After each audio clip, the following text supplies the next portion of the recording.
ਵਾਹਿਗੁਰੂ ਜੀ ਕਾ ਖਾਲਸਾ ਵਾਹਿਗੁਰੂ ਜੀ ਕੀ ਫਤਿਹ। ਸੰਗਤ ਜੀ ਅੱਜ ਆਪਾਂ ਗੁਰੂ ਗ੍ਰੰਥ ਸਾਹਿਬ ਜੀ ਦੇ ਅੰਗ 434 ਤੋਂ ਲੈ ਕੇ 435 ਤੱਕ ਸਵੈਮਾਨ ਬਾਣੀ ਦੀ ਵਿਚਾਰ ਕਰਦੇ ਹਾਂ ਜੀ। ਗੁਰੂ ਅਮਰਦਾਸ ਜੀ ਦੀ ਬਾਣੀ ਪੱਟੀ ਰਾਗ ਆਸਾ ਵਿੱਚ ਸ਼ੁਰੂ ਹੁੰਦੀ ਹੈ ਜੀ। ਆਓ ਆਪਾਂ ਗੁਰਬਾਣੀ ਦੀ ਲੜੀ ਨਾਲ ਜੁੜੀਏ ਸੰਗਤ ਜੀ। ਵਾਹਿਗੁਰੂ ਜੀ। ਰਾਗ ਆਸਾ ਮਹੱਲਾ ਤੀਜਾ ਪੱਟੀ ਇੱਕ ਓਂਕਾਰ ਸਤਿਗੁਰ ਪ੍ਰਸਾਦ। ਅਈਓ ਅੰਗੇ ਸਭ ਜਗ ਆਇਆ ਕਾਖੈ ਕੰਕੇ ਕਾਲ ਪਿਆ। ਰੀ ਲੱਲੀ ਪਾਪ ਕਮਾਣੇ ਪੜ ਅਵਗੁਣ ਗੁਣ ਵਿਸਰਿਆ। ਮਨ ਐਸਾ ਲੇਖਾ ਤੂੰ ਕੀ ਪੜਿਆ। ਲੇਖਾ ਦੇਣਾ ਤੇਰਾ ਸਿਰ ਰਿਹਾ ਰਹਾਓ। ਹਾਂਜੀ ਸੰਗਤ ਜੀ, ਗੁਰੂ ਅਮਰਦਾਸ ਜੀ ਕਹਿੰਦੇ ਨੇ ਵੀ ਜਿਹੜਾ ਵੀ ਜੀਵ ਸੰਸਾਰ ਵਿੱਚ ਆਇਆ ਹੈ ਉਹਦੇ ਨਾਲ ਮੌਤ ਦਾ ਉਹਦਾ ਲੇਖਾ ਲਿਖਿਆ ਹੋਇਆ ਕਿ ਵੀ ਨਾਲ ਮੌਤ ਲਿਖਾ ਕੇ ਹੀ ਆਇਆ ਹੈ। ਕਹਿੰਦੇ ਹੇ ਜੀਵ ਤੂੰ ਗੁਣ ਛੱਡਣ ਵਾਲੇ ਤੇ ਅਵਗੁਣ ਕਮਾਉਣ ਵਾਲੀ ਇਹ ਕਿਵੇਂ ਦੀ ਪੜ੍ਹਾਈ ਕਰਨ ਲੱਗ ਗਿਆ। ਇਹਦੇ ਅਵਗੁਣਾਂ ਦੇ ਨਾਲ ਫਿਰ ਤੂੰ ਪਾਪ ਕਰਦਾ ਹੈ। ਕਹਿੰਦੇ ਹੇ ਮੇਰੇ ਮਨ ਤੂੰ ਕਿਵੇਂ ਦੇ ਲੇਖੇ ਪੜ੍ਹਨ ਲੱਗ ਗਿਆ ਹੈ। ਕਹਿੰਦੇ ਤੇਰੇ ਸਿਰ ਦੇ ਉੱਪਰ ਤੇਰੇ ਪੁਰਾਣੇ ਕੀਤੇ ਸੰਸਕਾਰਾਂ ਦਾ ਲੇਖਾ ਲਿਖਿਆ ਹੋਇਆ ਹੈ। ਜੇ ਉਹ ਪੁਰਾਣੇ ਸੰਸਕਾਰ ਤੇਰੇ ਮਾੜੇ ਨੇ ਤਾਂ ਹੁਣ ਵੀ ਤੇਰੇ ਸਿਰ 'ਤੇ ਮਾੜੇ ਕੰਮਾਂ ਦਾ ਵਿਕਾਰਾਂ ਦਾ ਹੀ ਲੇਖਾ ਹੋਰ ਦਿਨੋਂ ਦਿਨ ਵੱਧ ਰਿਹਾ ਹੈ। ਸਿੰਧ ਘਾਈਐ ਸਿਮਰੈ ਨਾਹੀ ਨੰਨੈ ਨਾ ਤੁਧ ਨਾਮ ਲਿਆ। ਛੱਛੈ ਛੀਜੈ ਅਹਨਸ ਮੂੜੈ ਕਿਉਂ ਛੂਟੈ ਜਮ ਪਾਕੜਿਆ। ਕਹਿੰਦੇ ਨਾ ਤਾਂ ਤੂੰ ਪਰਮਾਤਮਾ ਦਾ ਨਾਮ ਧਿਆਉਣਾ ਨਾ ਤੂੰ ਕਹਿੰਦੇ ਉਹਨੂੰ ਚਿੱਤ ਵਿੱਚ ਵਸਾਉਣਾ। ਇਸ ਤਰ੍ਹਾਂ ਕਹਿੰਦੇ ਤੇਰਾ ਆਤਮਿਕ ਜੀਵਨ ਦਿਨੋਂ ਦਿਨ ਕਮਜ਼ੋਰ ਹੋਈ ਜਾ ਰਿਹਾ ਤੇ ਤੂੰ ਜਮ ਦੇ ਵਸ ਪੈਣ ਵੱਲ ਜਾ ਰਿਹਾ। ਤੈਨੂੰ ਆਤਮਿਕ ਮੌਤ ਨੇ ਘੇਰਨਾ ਹੈ। ਬੱਬੈ ਬੂਝੈ ਨਾਹੀ ਮੂੜੇ ਭਰਮ ਭੁੱਲੇ ਤੇਰਾ ਜਨਮ ਗਿਆ। ਅਣਹੋਦਾ ਨਾਉ ਤਰਾਇਓ ਪਾਦਾ ਅਵਰਾ ਕਾ ਪਾਰ ਤੁਧ ਲਿਆ। ਕਹਿੰਦੇ ਹੇ ਜੀਵ ਕਹਿੰਦੇ ਤੂੰ ਮੂਰਖਤਾਈ ਦੇ ਵਿੱਚ ਭਰਮ ਭੁਲੇਖੇ ਵਿੱਚ ਇਹ ਮਨੁੱਖਾ ਜਨਮ ਗਵਾ ਰਿਹਾ ਹੈ। ਫਿਰ ਕਹਿੰਦੇ ਜਿਹੜਾ ਪੰਥ ਦਾ ਪੰਡਿਤ ਆ ਉਹਨੂੰ ਅਸਲ ਦੇ ਵਿੱਚ ਤਾਂ ਜਾਣਕਾਰੀ ਨਹੀਂ ਹੈ ਪਰਮਾਤਮਾ ਬਾਰੇ ਅਤੇ ਉਹਨੂੰ ਸਮਝਾਉਣ ਦੀ ਵੀ ਨਹੀਂ ਜਾਣਕਾਰੀ ਹੈ ਕਿ ਅਸਲੀਅਤ ਕੀ ਹੈ ਜੀਵਨ ਦੀ। ਪਰ ਉਹਦਾ ਨਾਂ ਪੜ੍ਹਾਉਣ ਵਾਲਾ ਪਿਆ ਹੋਇਆ ਹੈ ਪਾਧਾ। ਕਹਿੰਦੇ ਉਹ ਤਾਂ ਜਿਸ ਤਰ੍ਹਾਂ ਵੀ ਦੂਜਿਆਂ ਦੇ ਵੀ ਕਹਿੰਦੇ ਪਾਪਾਂ ਦਾ ਸਿਰ 'ਤੇ ਆਪ ਉਹਨੇ ਭਾਰ ਚੁੱਕਿਆ ਹੋਇਆ।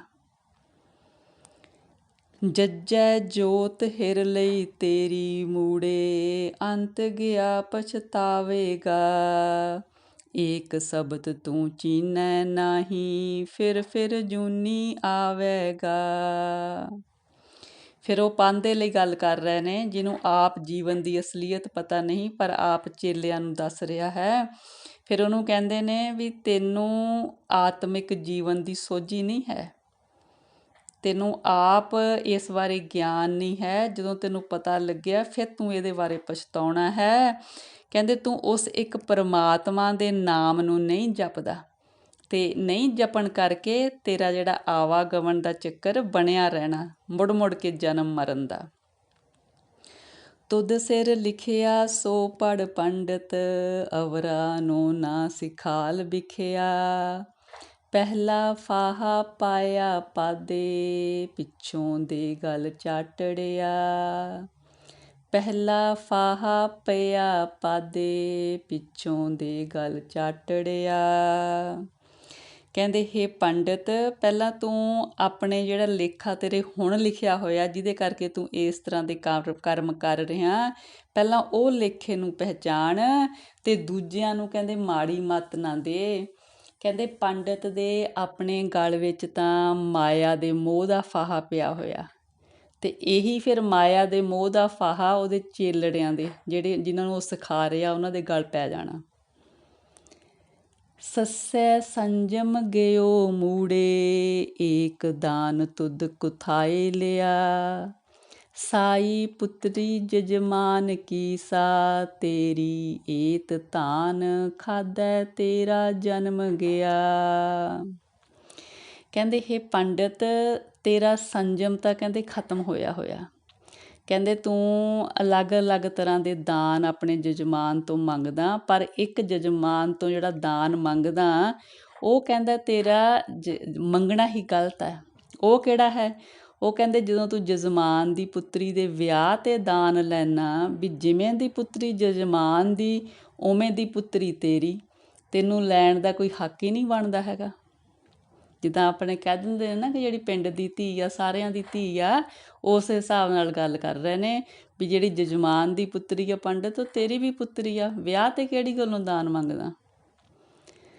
ਮੰਮੈ ਮਤ ਹਿਰ ਲਈ ਤੇਰੀ, ਮੂੜੇ ਹਉਮੈ ਵੱਡਾ ਰੋਗ ਪਿਆ। ਅੰਤਰ ਆਤਮੈ ਬ੍ਰਹਮ ਨਾ ਚੀਨਿਆ, ਮਾਇਆ ਕਾ ਮੁਹਤਾਜ ਪਿਆ। ਕਹਿੰਦੇ ਹੇ ਪੰਡਿਤ, ਜਿਹੜਾ ਹੰਕਾਰ ਦਾ ਤੈਨੂੰ ਰੋਗ ਹੈ ਕਿ ਮੈਂ ਹੀ ਵਿਦਵਾਨ ਆ, ਮੈਨੂੰ ਹੀ ਪਤਾ, ਇਹਦੇ ਕਰਕੇ ਜਿਹੜੀ ਤੇਰੀ ਚੰਗੀ ਮੱਤ ਆ ਉਹ ਤਾਂ ਖਤਮ ਹੀ ਹੋ ਗਈ ਆ। ਤੂੰ ਕਹਿੰਦੇ ਆਪਣੇ ਅੰਤਰ ਆਤਮੇ ਵਸਦੇ ਪਰਮਾਤਮਾ ਨੂੰ ਉਹਦਾ ਨਾਮ ਜਪ ਕੇ ਪਹਿਚਾਣਿਆ ਨਹੀਂ ਹੈ, ਕਿਉਂਕਿ ਤੂੰ ਮਾਇਆ ਦਾ ਹੀ ਮੁਹਤਾਜ ਬਣਿਆ ਹੋਇਆ। ਮਾਇਆ ਹੀ ਤੂੰ ਸਭ ਤੋਂ ਉੱਪਰ ਰੱਖੀ ਹੋਈ ਆ। ਵਾਹਿਗੁਰੂ ਜੀ, ਵਾਹਿਗੁਰੂ ਜੀ। ਕੱਕੈ ਕਾਮ ਕ੍ਰੋਧ ਭਰਮਿਓ, ਮੂੜੇ ਮਮਤਾ ਲਾਗੇ ਤੁਧ ਹਰ ਵਿਸਰਿਆ।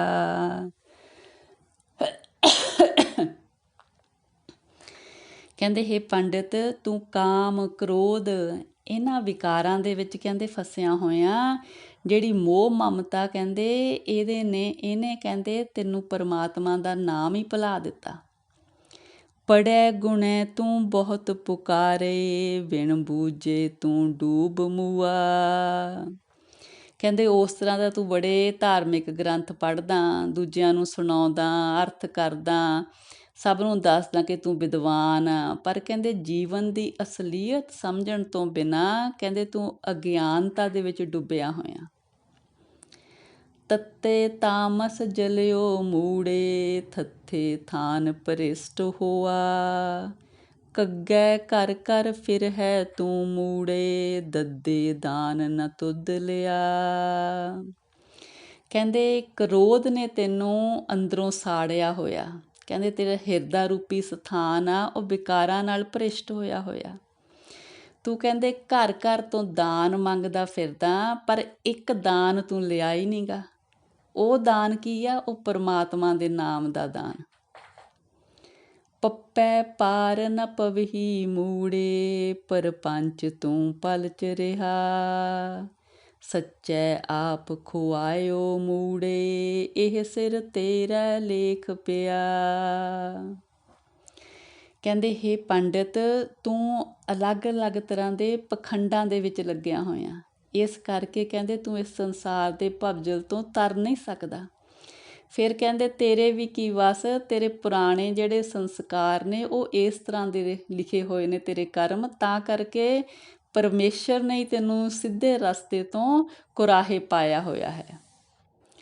ਭੱਬੈ ਭਵਜਲ ਡੁੱਬੋ ਮੂੜੇ, ਮਾਇਆ ਵਿੱਚ ਗਲਤਾਨ ਪਿਆ। ਗੁਰ ਪ੍ਰਸਾਦੀ ਏਕੋ ਜਾਣੈ, ਏਕ ਘੜੀ ਮੈਂ ਪਾਰ ਪਿਆ। ਕਹਿੰਦੇ ਹੇ ਪੰਡਿਤ, ਕਿਉਂਕਿ ਤੂੰ ਮਾਇਆ ਦੇ ਮੋਹ ਵਿੱਚ ਗਲਤਾਨ ਹੈ, ਇਸ ਕਰਕੇ ਤੂੰ ਸੰਸਾਰ ਦੇ ਭਵਜਲ ਵਿੱਚ ਡੁੱਬ ਰਿਹਾ ਹੈ।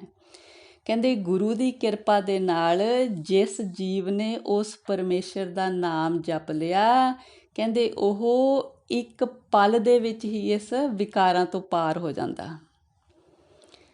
ਵੱਵੈ ਵਾਰੀ ਆਈਆ ਮੂੜੇ, ਬਾਸ ਦਿਓ ਤੁਧ ਵਿਸਰਿਆ।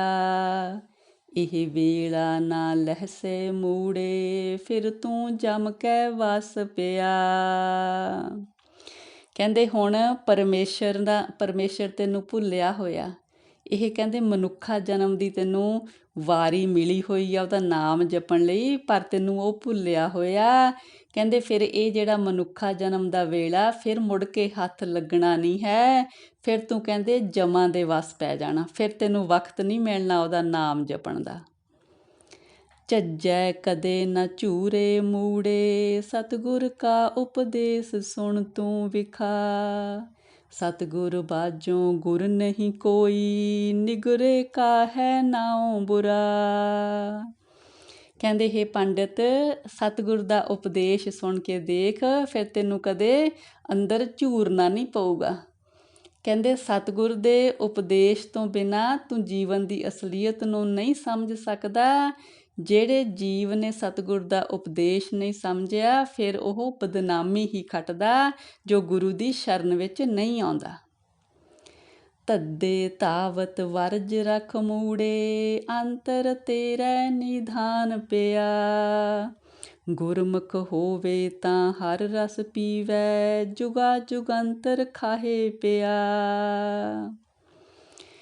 ਕਹਿੰਦੇ ਹੇ ਜੀਵ, ਜੇ ਤੂੰ ਗੁਰੂ ਦੇ ਸਨਮੁਖ ਹੋਏਗਾ ਤਾਂ ਆਪਣੇ ਅੰਦਰ ਵਸਦੇ ਪਰਮਾਤਮਾ ਦੇ ਨਾਮ ਦੇ ਖਜ਼ਾਨੇ ਨੂੰ ਸਮਝ ਲਏਗਾ। ਕਹਿੰਦੇ ਹਰੀ ਦਾ ਰਸ ਪੀਏਗਾ, ਹਰੀ ਦੇ ਨਾਮ ਦਾ ਰਸ ਜੋ ਜੁਗਾਂ ਜੁਗਾਂ ਤੱਕ ਨਹੀਂ ਖਤਮ ਹੁੰਦਾ, ਉਹ ਨਾਮ ਰਸ ਤੇਰੇ ਅੰਦਰ ਹੀ ਵਸਦਾ ਹੈ।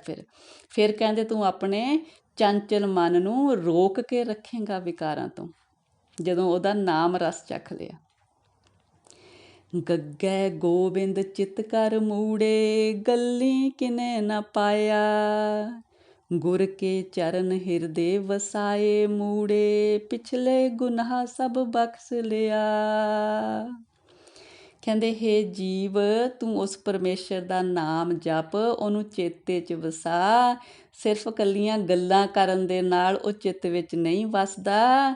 ਜਦੋਂ ਕਹਿੰਦੇ ਗੁਰੂ ਦੇ ਚਰਨ ਹਿਰਦੇ ਵਿੱਚ ਵਸ ਜਾਂਦੇ ਨੇ, ਫਿਰ ਕਹਿੰਦੇ ਤੇਰੇ ਪਿਛਲੇ ਗੁਨਾਹ ਵੀ ਪਰਮਾਤਮਾ ਬਖਸ਼ ਦਿੰਦਾ। ਕਹਿੰਦੇ ਹਾਹੇ ਹਰ ਕਥਾ ਬੂਝ ਤੂੰ ਮੂੜੇ, ਤਾਂ ਸਦਾ ਸੁਖ ਹੋਈ। ਮਨ ਮੁਖ ਪੜੇ ਤੇਤਾ ਦੁਖ ਲਾਗੈ, ਬਿਨ ਸਤਿਗੁਰ ਮੁਕਤ ਨਾ ਹੋਈ।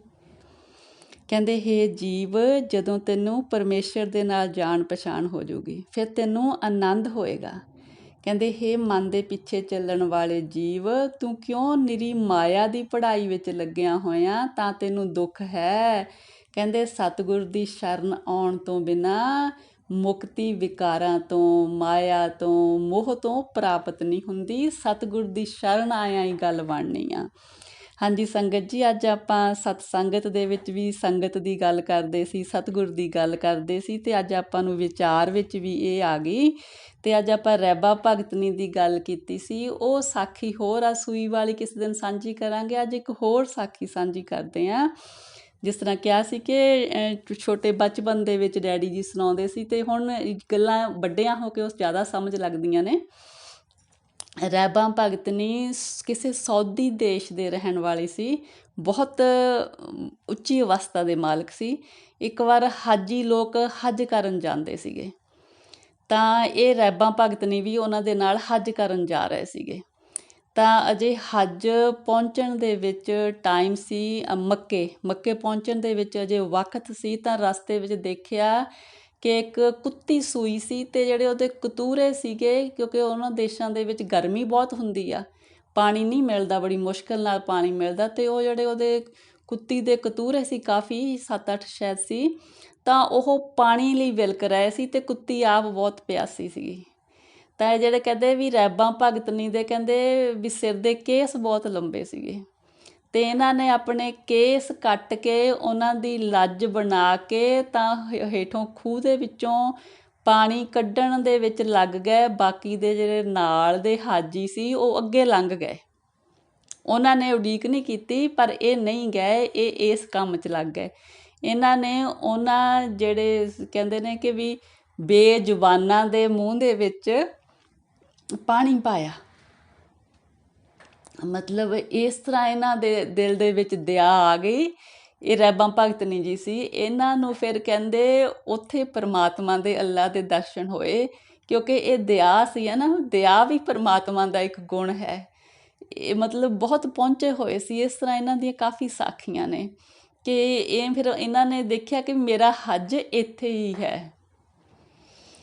ਜਿਸ ਤਰ੍ਹਾਂ ਸਾਈਂ ਬੁੱਲੇ ਸ਼ਾਹ ਦੀ ਵੀ ਗੱਲ ਕਰਦੇ ਹਾਂ, ਉਹਨਾਂ ਦੀ ਜਿਹੜੇ ਕਲਾਮ ਆ ਉਹ ਵੀ ਗੁਰਮਤ ਦੇ ਨਾਲ ਬਹੁਤ ਮੇਲ ਖਾਂਦਾ। ਇਹਦੇ ਬਾਰੇ ਇੱਕ ਸ਼ਾਇਦ ਉਹਨਾਂ ਨੇ ਵੀ 1-2 ਲਾਈਨਾਂ ਕਹੀਆਂ ਨੇ, ਹੁਣ ਮੈਨੂੰ ਉਹ ਨਹੀਂ ਯਾਦ, ਪਰ ਕੁਛ ਉਹਨਾਂ ਦਾ ਭਾਵ ਇਸ ਤਰ੍ਹਾਂ ਸੀ। ਵਾਹਿਗੁਰੂ ਜੀ ਨੇ 2 ਲਾਈਨਾਂ ਸ਼ਾਇਦ ਮਨ 'ਚ ਲਿਆਂਦੀਆਂ ਨੇ ਕਿ ਜਿਸ ਤਰ੍ਹਾਂ ਹਾਜੀ ਲੋਕ ਮੱਕੇ ਵੱਲ ਜਾਂਦੇ, ਅਸਾਂ ਕਿਉਂ ਜਾਣਾ ਮੱਕੇ ਅੜਿਆ, ਜਿਹਨੂੰ ਦੁਨੀਆ ਬਾਹਰੋਂ ਲੱਭਦੀ ਉਹ ਸਾਡੇ ਅੰਦਰ ਦਿਲ ਵਿੱਚ ਵੜਿਆ।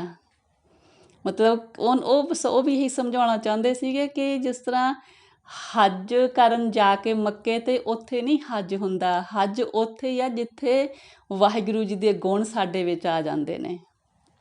ਵਾਹਿਗੁਰੂ ਜੀ, ਵਾਹਿਗੁਰੂ ਜੀ। ਇਸ ਤਰ੍ਹਾਂ ਹੀ ਪਰਮੇਸ਼ਰ ਹਰ ਇੱਕ ਦੇ ਹਿਰਦੇ ਵਿੱਚ ਵਸਦਾ, ਹਰ ਇੱਕ ਦੇ ਹਿਰਦੇ ਵਿੱਚ। ਪਰਮਾਤਮਾ ਕਿਸੇ ਦਾ ਹਿਰਦਾ ਵੀ ਸਾਡੇ ਕੋਲੋਂ ਦੁਖਾਵੇ ਨਾ। ਵਾਹਿਗੁਰੂ ਜੀ, ਵਾਹਿਗੁਰੂ ਜੀ। ਹਾਹੇ ਹਰ ਕਥਾ ਬੂਝ ਤੂੰ ਮੂੜੇ, ਤਾਂ ਸਦਾ ਸੁਖ ਹੋਈ। ਮਨ ਮੁਖ ਪੜੇ ਤੇ ਤਾ ਦੁਖ ਲਾਗੈ, ਬਿਨ ਸਤਿਗੁਰ ਮੁਕਤ ਨ ਹੋਈ। ਹਾਹੇ ਹਰ ਕਥਾ ਬੂਝ ਤੂੰ ਮੂੜੇ, ਤਾਂ ਸਦਾ ਸੁਖ ਹੋਈ।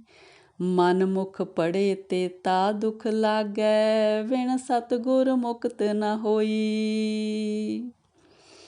ਕਹਿੰਦੇ ਹੇ ਜੀਵ, ਜੇ ਤੂੰ ਉਸ ਪਰਮੇਸ਼ਰ ਦੀ ਕਹਿੰਦੇ ਕਥਾ ਨੂੰ ਸਮਝ ਲੇਗਾ ਕਿ ਜੀਵਨ ਦੀ ਅਸਲੀਅਤ ਕੀ ਆ, ਤੈਨੂੰ ਸਦਾ ਸੁੱਖ ਹੋਏਗਾ। ਕਹਿੰਦੇ ਇਹ ਮਨ ਦੇ ਪਿੱਛੇ ਚੱਲਣ ਵਾਲੇ ਜੀਵ, ਜਦੋਂ ਤੱਕ ਸਤਿਗੁਰ ਦੀ ਸ਼ਰਨ ਨਹੀਂ ਆਉਂਦਾ, ਵਿਕਾਰਾਂ ਤੋਂ ਮੁਕਤੀ ਪ੍ਰਾਪਤ ਨਹੀਂ ਹੋਣੀ। ਰਾਰੈ ਰਾਮ ਚਿਤ ਕਰ ਮੂੜੇ, ਹਿਰਦੈ ਜਿਨ ਕੈ ਰਵ ਰਿਹਾ। ਗੁਰ ਪ੍ਰਸਾਦੀ ਜਿਨੀ ਰਾਮ ਪਛਾਤਾ, ਨਿਰਗੁਣ ਰਾਮ ਤਿਨਿ ਬੂਝ ਲਿਆ। ਕਹਿੰਦੇ ਹੇ ਜੀਵ, ਤੂੰ ਪਰਮੇਸ਼ਰ ਨੂੰ ਆਪਣੇ ਹਿਰਦੇ ਵਿੱਚ ਵਸਾ, ਹਮੇਸ਼ਾ ਉਹਦਾ ਨਾਮ ਆਪਣੇ ਚਿੱਤ ਵਿੱਚ ਵਸਾ, ਹਮੇਸ਼ਾ ਉਹਦੇ ਨਾਮ ਦਾ ਜਾਪ ਕਰ। ਉਹ ਹਰ ਇੱਕ ਦੇ ਹਿਰਦੇ ਵਿੱਚ ਰਵ ਰਿਹਾ ਹੈ, ਹਰ ਇੱਕ ਦੇ ਹਿਰਦੇ ਵਿੱਚ ਹੈ। ਕਹਿੰਦੇ ਗੁਰੂ ਦੀ ਕਿਰਪਾ ਦੇ ਨਾਲ ਜਿਸ ਜੀਵ ਨੇ ਉਸ ਪਰਮੇਸ਼ਰ ਨੂੰ ਆਪਣੇ ਅੰਤਰ ਆਤਮੇ ਪਛਾਣ ਲਿਆ, ਉਹਨਾਂ ਨੇ ਕਹਿੰਦੇ ਉਸ ਨਿਰਲੇਪ ਪਰਮਾਤਮਾ ਦਾ ਮਿਲਾਪ ਪਾ ਲਿਆ। ਉਹਦੀ ਅਸਲੀਅਤ ਬੁੱਝ ਲਈ ਹੈ ਕਿ ਪਰਮੇਸ਼ਰ ਕਿੱਥੇ ਰਹਿੰਦਾ ਹੈ। ਉਹ ਹਰ ਇੱਕ ਜਗ੍ਹਾ 'ਤੇ ਵਿਆਪਕ ਹੈ। ਤੇਰਾ ਅੰਤ ਨ ਜਾਈ ਲਖਿਆ, ਅਕਥ ਨ ਜਾਈ ਹਰ ਕਥਿਆ। ਨਾਨਕ ਜਿਨ ਕੋ ਸਤਿਗੁਰ ਮਿਲਿਆ, ਤਿਨ ਕਾ ਲੇਖਾ ਨਿਬੜਿਆ। ਕਹਿੰਦੇ ਉਸ ਪਰਮੇਸ਼ਰ ਦਾ ਅੰਤ ਨਹੀਂ ਪਾਇਆ ਜਾ ਸਕਦਾ, ਉਸ ਪਰਮੇਸ਼ਰ ਦੇ ਗੁਣਾਂ ਦਾ ਅੰਤ ਨਹੀਂ ਪਾਇਆ ਜਾ ਸਕਦਾ। ਉਹਦਾ ਸਰੂਪ ਅਸਲ ਦੇ ਵਿੱਚ ਕੀ ਆ, ਉਹਨੂੰ ਕੋਈ ਬਿਆਨ ਨਹੀਂ ਕਰ ਸਕਿਆ। ਉਹਨੂੰ ਸਿਰਫ ਅੰਤਰ ਆਤਮੇ ਅਨੁਭਵ ਹੀ ਕੀਤਾ ਜਾਂਦਾ। ਨਾਨਕ ਜੀ ਕਹਿੰਦੇ ਨੇ ਜਿਸ ਜੀਵ ਨੇ ਸਤਿਗੁਰ ਦੀ ਸ਼ਰਨ ਲਈ ਆ, ਉਸ ਜੀਵ ਦੇ ਵਿਕਾਰਾਂ ਦਾ ਲੇਖਾ ਨਿਬੜ ਗਿਆ।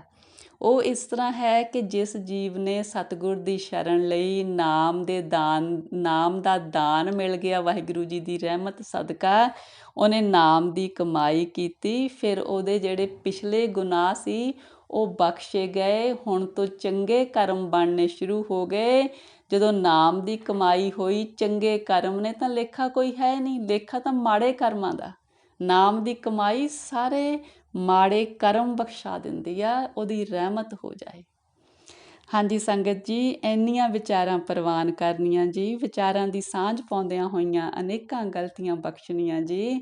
ਸਤਿਗੁਰੂ ਜੀ ਪਰਮੇਸ਼ਰ ਜੀ ਆਪ ਦੀ ਧੁਰਕੀ ਬਾਣੀ ਦੀ ਵਿਚਾਰ ਕਰਦਿਆਂ, ਬਾਣੀ ਪੜ੍ਹਦਿਆਂ ਹੋਈਆਂ ਬੇਅੰਤ ਗਲਤੀਆਂ ਇਸ ਬੱਚੀ ਨੂੰ ਅਣਜਾਣ ਸਮਝ ਕੇ ਬਖਸ਼ਣੀਆਂ ਜੀ। ਅੱਗੇ ਤੋਂ ਸੁਮਤ ਦੇਣੀ ਸਤਿਗੁਰੂ ਜੀ। ਵਾਹਿਗੁਰੂ ਜੀ ਕਾ ਖਾਲਸਾ, ਵਾਹਿਗੁਰੂ ਜੀ ਕੀ ਫਤਿਹ ਜੀ। ਵਾਹਿਗੁਰੂ।